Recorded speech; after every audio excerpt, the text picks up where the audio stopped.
Back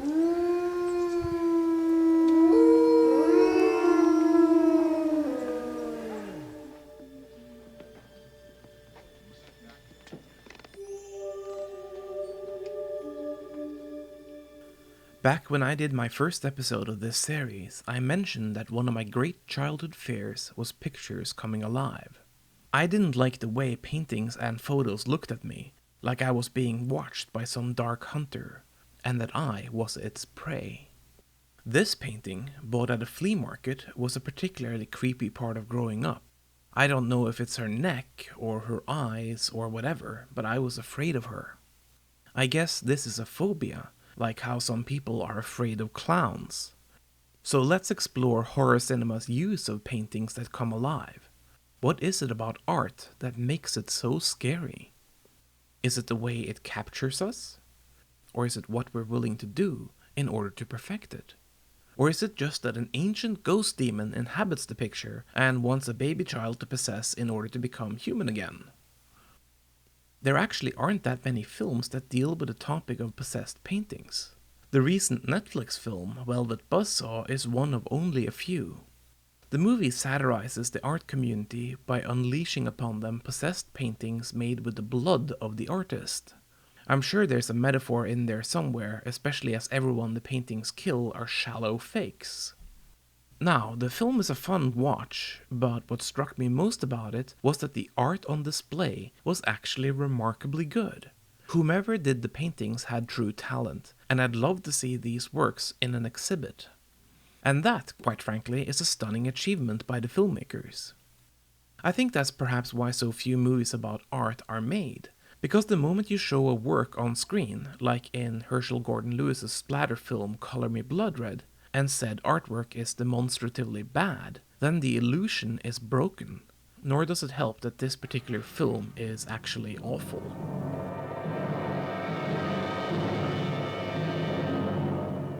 I really wish there were more films about possessed artwork. Like, can somebody finally make Duma Key? Stephen King's thrilling novel is about a man who, after an accident, gets the ability to paint uncanny works of art. Art that clairvoyantly captures hidden truths, and art with the ability to either heal or hurt real people.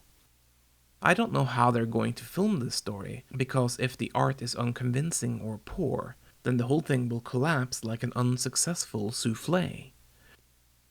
But Velvet Buzzsaw gives me hope that it is possible, and with the recent Stephen King resurgence, somebody might figure out a way to translate the novel from page to screen. Now, these works are about the artists, or about the industry behind the artists, and how their works possess them to do awful things or expose them as awful people. But what about how the spectator reacts to art? In Dario Argento's The Stendhal Syndrome, a young police detective tracking a serial killer finds herself in the Uffizi Gallery in Florence. The art overwhelms her, and she feels like she's drawn into the painting, where she makes out with a fish. Okay.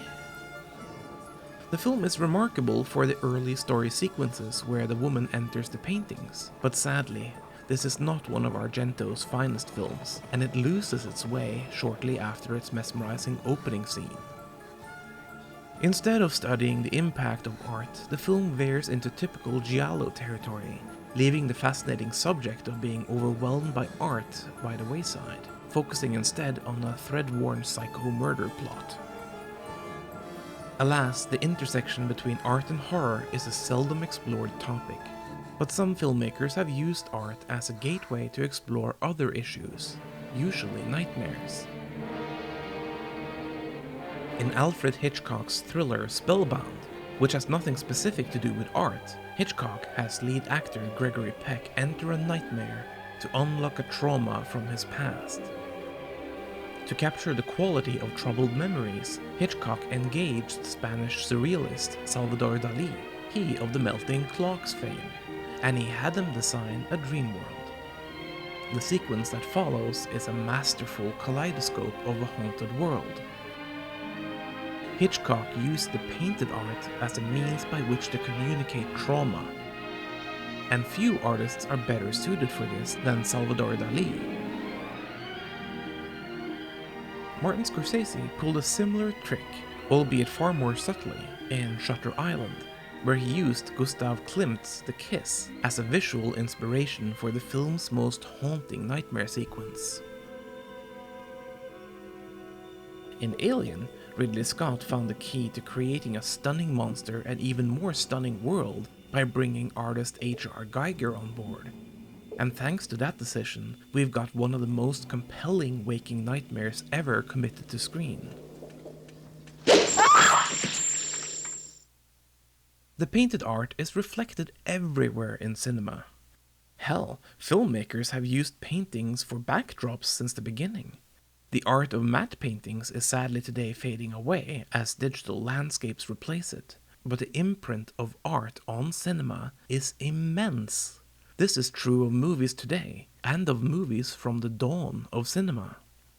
In The Cabinet of Dr. Caligari, covered in episode 3 of this series, I pointed out that expressionist art was brought into the screen and made a part of the cinematic world. This artistic decision became the bridge from paintings to celluloid that laid the groundwork for the horror genre. Every horror film that followed The Cabinet of Dr. Caligari, and thus also the expressionist art form in general, shows DNA traces of it. Look at these images from both modern and classic horror films, and you can find traces of the expressionist art form, if not in set design, then certainly in how it is lit. Also, throughout the creation of cinema, filmmakers have used paintings as inspiration for their own films, painting their own pictures with light and shadow. There are countless more examples of this, like in The Exorcist, Pan's Labyrinth, Scream, Psycho, and many more. Okay, so that's how the art of painting has influenced horror films. But how about how art influences spectators? In the preface to Oscar Wilde's horror novel, The Picture of Dorian Gray, Wilde has a quote that stuck with me ever since I read it at the age of 17. It is the spectator and not life that art really reflects. That is a fascinating concept, and probably quite true. Perhaps that's why mirrors work so well in horror movies, because they reflect the person completely, usually showing a dark side of themselves. I guess it is the same way with art in horror cinema. The Picture of Dorian Gray has been filmed several times, but the most compelling version I've seen is the 1945 MGM adaptation.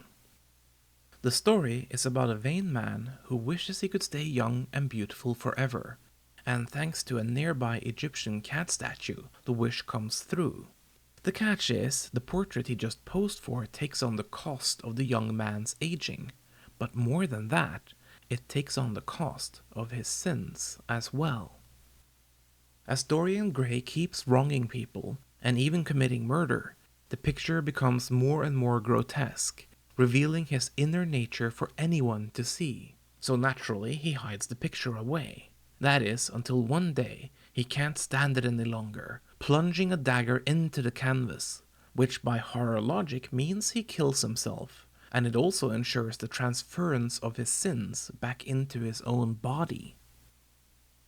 The Picture of Dorian Gray isn't a completely accurate adaptation of the novel, not that many film versions of books are, but it does carry over the idea behind the meaning of the novel, how art reflects the spectator rather than the world at large. Dorian Gray was certainly reflected, and accurately as well. The book is worth reading, but is admittedly a bit slow at times. The same can be said about the film, a bit slow. However, the aspect I truly love about the film is the art itself. This is a fantastic picture. The artist, Ivan Albright, painted several pictures in the same style, and they are grotesquely beautiful and deeply fascinating. If it indeed is the spectator who is reflected, I guess my fascination with dark paintings says as much about me as it does about the art I spectate. I love darker paintings. Give me Caravaggio, give me Albright, give me Otto Dix, and give me a vengeful Artemisia Gentileschi. And I love horror films. Give me Carpenter, give me Craven, give me James Whale, and give me a pissed off Jordan Peele. But I also like beautiful, warmer works, works filled with joy, among both films and paintings. It is just that I love the dark images because I feel they truly capture us. In our fair, we are true versions of ourselves, without as much pretense. And in the horror genre, I feel like there's much room to explore humans, from morality to immorality. Yes, horror cinema, like dark paintings, reflect us as spectators. What scares us when we watch movies can also help us recognize what scares us in true life. I am not afraid of The Exorcist, however good the film is, probably because I'm not religious. But I am afraid when I'm watching The Haunting of Hill House, because I've seen firsthand the deep scars inflicted by personal trauma. So in the films discussed, what were the characters afraid of? For Dorian Gray, it was both aging and confronting his own callous nature. For the characters of Velvet Buzzsaw, it was not being seen themselves, using art as a way to project themselves upon the world.